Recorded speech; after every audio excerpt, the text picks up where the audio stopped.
خبر شامل کرتے ہیں۔ کراچی سے ہمارے چیف سپورٹس رپورٹر ریحان اکرم کے مطابق 35ویں قومی کھیل کی تیاریاں عروج پر۔ کراچی میں ریفریشر کورسز کا سلسلہ جاری۔ سندھ ٹگ آف وار ایسوسی ایشن کے زیر اہتمام 35ویں نیشنل گیمز کراچی کے حوالے سے ٹیکنیکل آفیشلز ریفریشر کورس کا انعقاد کیا گیا۔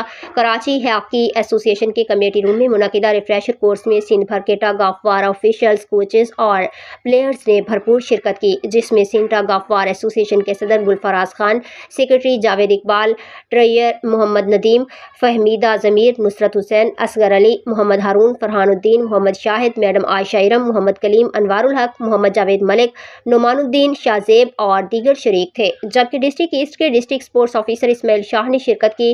ریفریشر کورس کے بارے میں محمد ندیم اور میڈم حمیرہ صدیقی نے شرکاء کو کورس کے اغراض و مقاصد، افادیت، ٹگ آف وار کی تاریخ، قواعد و ضوابط کے بارے میں تفصیلی طور پر آگاہ کیا۔ شرکاء سے اظہار خیال کرتے ہوئے صدر گلفراز خان نے کہا کہ نیشنل گیمز کے ایک کامیاب اور شاندار انعقاد کے حوالے سے ٹگ آف وار کی پوری ٹیم متحرک اور فعال ہے۔ آخر میں شرکاء میں سرٹیفکیٹس تقسیم کیے گئے۔